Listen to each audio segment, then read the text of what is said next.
Friends, legality of the object and consideration हमने देखा था सेक्शन 10 में।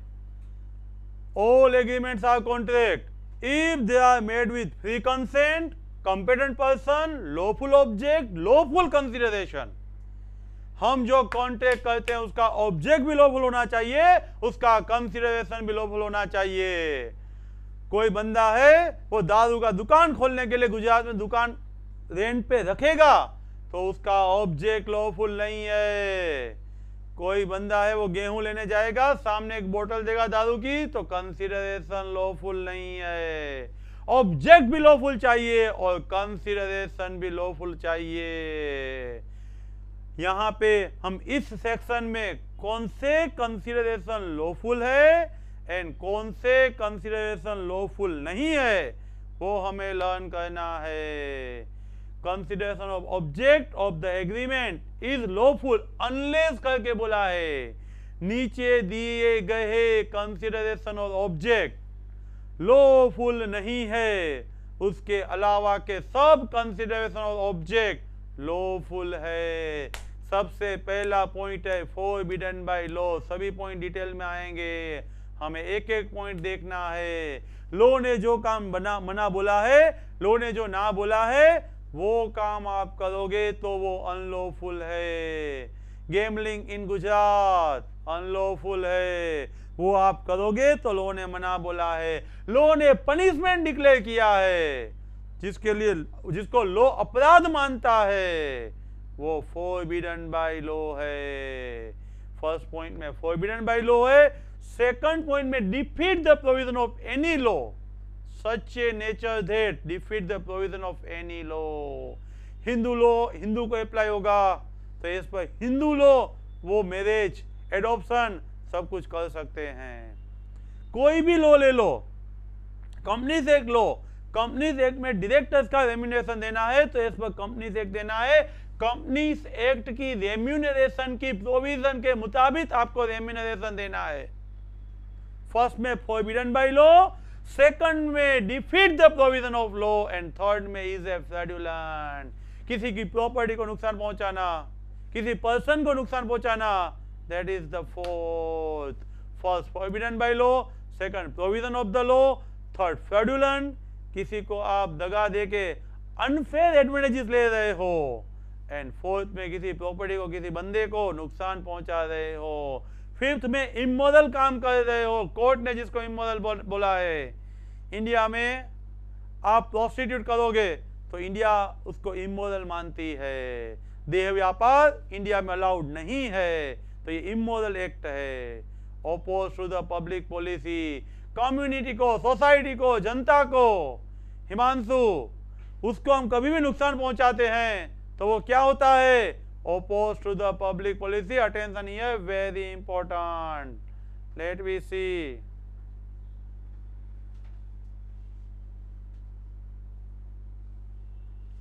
देखो, जिसका ऑब्जेक्ट अनलॉफुल है, जिसका एग्रीमेंट अनलॉफुल है, वैसा हर एक एग्रीमेंट अनलॉफुल है, इसकी वजह से वॉइड है। What is void?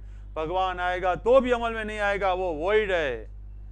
और अग्रीड पार्टी पीड़ित पक्षकार अमल में ला सकता है, दैट इज अवॉइडेबल है। स्टूडेंट बोलेगा तो अनड्यू इन्फ्लुएंस का कॉन्ट्रैक्ट वैलिड हो सकता है, लेकिन सब्जेक्ट मैटर लॉस्ट है। जहाज का गुड्स दरिया में डूब गया है, फियांसी का डेथ हो गया है, सब्जेक्ट मैटर लॉस है, तो एग्रीमेंट वॉइड माना जाएगा। जयदीप ने जया को गोल्डन पीरियड में बहुत बोला था, मैं तो तेरे लिए स्काई में से स्टार लेके आऊंगा, और शादी के बाद बोलेगा टोमेटो भी महंगे नहीं लेके आऊंगा, तो स्टार लेके आना वो वॉइड है। इंडियन ओशियन स्विम करना वो वॉइड है। वॉइड होने की बहुत सारी वजह है, उसमें से एक वजह है illegality. Unlawful object, unlawful consideration, वो वॉइड होने की बहुत सारी वजह में से एक वजह है, इसलिए ये एग्रीमेंट वॉइड माना जाएगा। छोटे छोटे अच्छे एग्जाम्पल दिए हैं। Let we see the example number 37।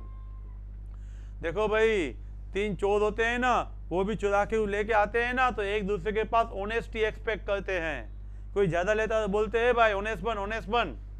वैसा ही है, ABC एग्रीमेंट में एंटर हुए हैं, वो फ्लड करके गेन लेके आए हुए हैं, और उसके बाद उन लोगों ने बोला था इक्वली डिस्ट्रीब्यूट कर लेंगे, तो इक्वली डिस्ट्रीब्यूट करने का जो एग्रीमेंट है वो वॉइड है, इक्वली डिस्ट्रीब्यूट करने का एग्रीमेंट है वो वॉइड है।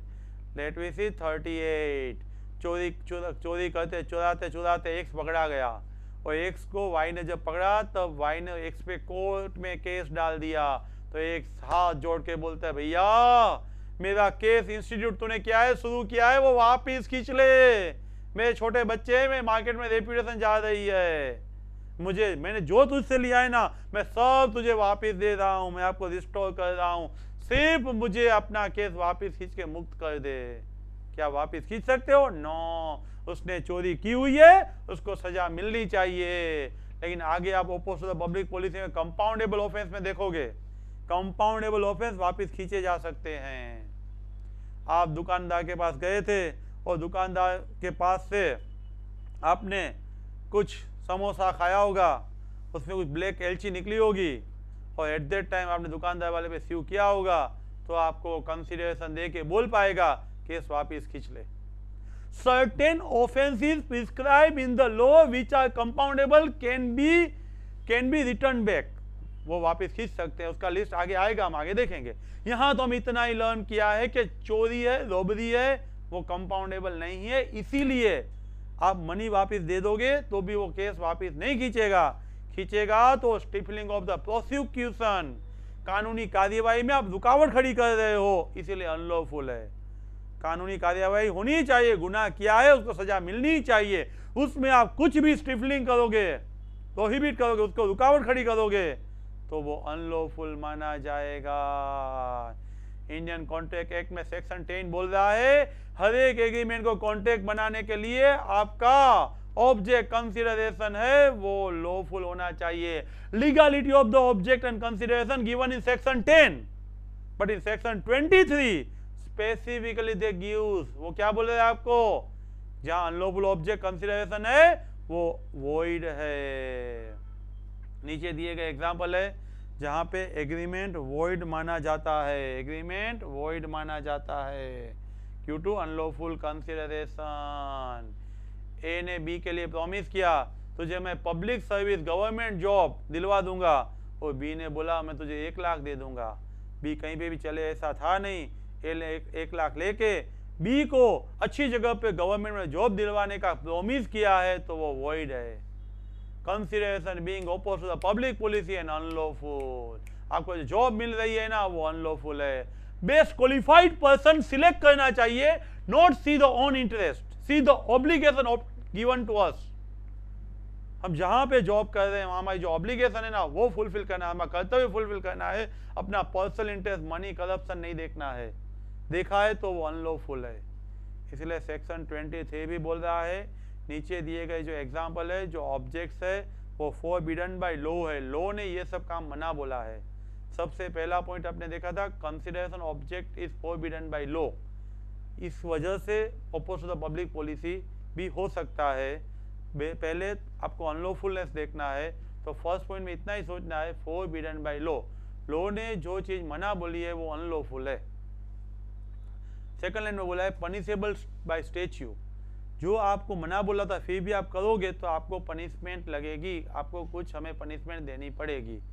मे बी लॉ ने मना बोला है और लॉ के कॉन्स्टिट्यूशन ने, लेजिस्लेचर ने किसी भी बंदे को, अथॉरिटी को कुछ ऑर्डर करने का पावर दिया है, कुछ रेगुलेशन है, उसका भी आप ब्रीच करोगे तो ऑब्जेक्ट कंसिडरेशन अनलॉफुल माना जाएगा। Law, order and regulation, law, order and regulation, तीनों में जो चीज बोला है वो आपको नहीं करना है। एग्जाम्पल है थोड़ा रिवर्स है, most important example for the paper point of view, examination point of view. Let we see, एक फॉरेस्ट में ग्रास कट करने का लाइसेंस देना था, फॉरेस्ट ने वो टेंडर इश्यू करने के बाद मिस्टर एक्स को लाइसेंस दिया। लाइसेंस में एक टर्म्स डाली थी कि वो आप सब असाइन यानी और किसी को ये लाइसेंस नहीं दे सकते। दोगे तो आपको फाइन पे करना पड़ेगा। ये टर्म्स, ये कंडीशन दूसरे को नहीं देने की जो कंडीशन है वो फॉरेस्ट एक्ट में नहीं है, लाइसेंस में दी हुई है। लाइसेंस में फाइन भी प्रिस्क्राइब किया हुआ है। तो अभी एक्स और किसी को ये ग्रास कटिंग का काम दे देगा तो कॉन्ट्रैक्ट वॉइड नहीं होगा, सिर्फ पेनल्टी लगेगी।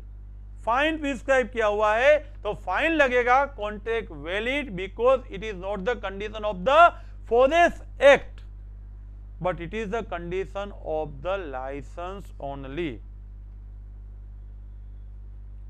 41 एग्जाम्पल।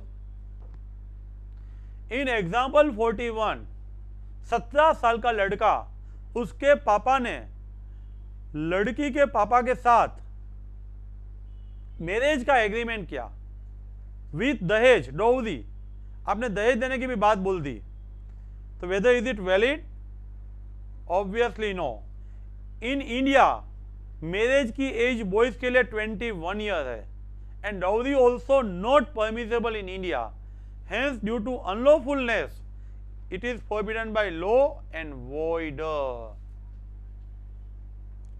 पहला forbidden by law पॉइंट देखा, दूसरा provision of the law, defeat the provision of the law. Law की कोई प्रोविजन है उसका ब्रीच, उसका भंग कर रहे हो। एक्ट बनाने का जो मेन इंटेंशन है वो इंटेंशन का आप डिफीट कर रहे हो। रियल इंटेंशन है वो फुलफिल नहीं हो रहा है। ऐसा कोई भी एग्रीमेंट है उसको आप अनलॉफुल की वजह से वॉइड मानोगे। यहाँ पे 2 एग्जाम्पल दिया है। लेजिस्लेटिव इनेक्टमेंट यानी लॉ ने, बंधारण ने क्या बोला है, कोई भी बंदा किसी से का पास मनी मांग सकता है तो 3 साल के अंदर उसको एक्शन स्टार्ट कर देना है। मैं आपसे पास फी मांग रहा हूँ तो 3 साल के अंदर मैं आपसे मांगूंगा तो मैं ले पाऊंगा, लेकिन आफ्टर दैट आप मुझे रिसेप्शन में मिलोगे तो मैं नहीं मांग सकता। तो कोई बोलेगा सर वो 20-20 साल का पेमेंट बाकी होता है, तो 3 साल के बाद आपने लीगल एक्शन सीव कर दिया होता है, उसका डिसीजन आने का बाकी होता है। इसीलिए you can not cartel this time period. Law ने बोला है 3 साल, कार्तिक और जयदीप ने कॉन्ट्रैक्ट किया 1 साल में मनी मांगना है तो मांगना, वरना तेरा मनी गया। It is not allowed. You can not breach the intention of the law. Law gives you 3 years, how can you change it? इसीलिए defeat the any provision of the law. यहाँ पे लिमिटेशन एक्ट है जिसमें 3 साल के अंदर ही आप money मांग सकते हो, उसके प्रोविजन का आप ब्रीच नहीं कर सकते। देखो भाई, हिंदू लॉ में आप अलाउंसेस लेके अपना चाइल्ड और किसी को एडॉप्ट दे दोगे तो अलाउड नहीं है। नेचुरल पेरेंट्स से और किसी को अपने चाइल्ड आप नहीं दे सकते by taking the allowances. Money लेके अपना बच्चा और किसी को दे नहीं सकते। हमारे यहाँ इंडियन लॉ में वो मना बोला है। When it is fraudulent, what is the fraudulent? You are supporting to anybody, you are promoting to anybody for the fraud, it is always void. For example, let me see in case of a smuggling, you are helping to anybody, then it is also fraudulent. Not only the person doing the smuggling, but person helping to them also liable for that. An agreement between these two also will be void. Third bench का student second bench के student को बोलेगा first bench के student के पीछे pocket पड़ा है, निकाल ले, हाफ हाफ हम ले लेंगे, तो वो क्या हुआ, ये फ्रॉडुलेंट हुआ, तो ये अनलॉफुल है एंड उसकी वजह से वो वॉइड है। Let we see, time to time, जिस टाइम पे जो लॉ इन्फोर्स है वो लॉ को आप डिफीट करोगे, उसके कंसिडरेशन को डिफीट करोगे, उसको आप ब्रीच करोगे तो भी वो अनलॉफुल माना जाएगा। Friends, you are involve in the injury to the person और property of the another, it is also unlawful. आप कभी भी कोई भी ऑथर की बुक कभी भी जेरोक्स नहीं करवा सकते। It is nothing but criminal और wrongful harm to the property of the copyright of the other person. किसी भी व्यक्ति है, उसने बुक्स का कॉपीराइट लिया हुआ है, उसमें लिखा होता है आगे, आप इसकी प्रिंट नहीं कर सकते, जेरोक्स नहीं करवा सकते, उसका कॉपीराइट उसका प्रॉपर्टी है। कॉपीराइट के एक्ट का वायोलेशन करके आप बुक का जेरोक्स करवाओगे तो वो भी इंजरी और अनलॉफुल माना जाएगा। फ्रेंड्स, इंडियन कॉन्ट्रैक्ट एक्ट में और इंडियन क्रिमिनल लॉ में, पेनल कोर्ट में आपको स्पेसिफिकली बोल दिया है कि स्लेवरी यानी इज नॉट अलाउड, गुलामी है वो अलाउड नहीं है। मेरे यहाँ एवरी डे 2 आवर्स आप काम करने आओ, वरना इंटरेस्ट पर मंथ 10% लगेगा। It is what? exorbitant rate, very high rate. It is the nature of the slavery. You can't do such agreement. It is unlawful. De danadan. Let me see. Akshay आपको याद ही होगा। A promises to repay his debt by doing manual labor. आप promise कर रहे हो मैं every day आपके वहां आऊंगा, नहीं आऊंगा तो एक्सोर्बिटेंट रेट लगेगा, तो वो इलीगल है। Substance of the contract is a slavery, it is illegal, hence it is void. When consideration is immoral, कोई भी लॉ ने बोला हुआ ऐसा अनैतिक काम करोगे तो अनलॉफुल है, इमोरल है, सोसाइटी के वैल्यू के ऑपोजिट है, इसीलिए वो इमोरल है। यहाँ पे पी ने डी को एडवांस मनी दिया, डी मैरिड वुमेन थी, पी ने डी को बोला तेरे हस्बैंड से डिवोर्स ले ले, बाद में मैं तेरे साथ शादी करूंगा। डी ने डिवोर्स ले लिया, शादी नहीं किया, एडवांस मनी रिटर्न नहीं किया तो चलेगा, क्यों? एग्रीमेंट वॉइड है, अगेंस्ट द गुड मॉरल है। फ्रेंड्स, अनलॉफुल की बहुत सारी वजह है, उसमें 5 पॉइंट्स हमने देखे, लेकिन छठा पॉइंट है वो oppose to the public policy है, वो हम सेपरेटली देखेंगे। 7th point is different. 1st to 6th point we have seen whether forbidden by law, provision by law, fraudulent है, इंजरी टू द प्रॉपर्टी है, इमोरल है, ये सब पॉइंट हमने देखे। अभी 7th पॉइंट है oppose to the public policy, वो लेंदी है, सेपरेट टॉपिक है, part of unlawful object and consideration ही है, लेकिन सेपरेटली आपको oppose to the public policy पूछ सकते हैं, इसीलिए हम उसका सेपरेट वीडियो अभी शूट करने वाले हैं। तो लेट वी सी, मटेरियल सामने रखिए, पहले वीडियो से सुनिए, एंड हर एक टॉपिक के डिटेल वीडियो मिलते रहेंगे। Subscribe this channel, share this channel. Thank you very much.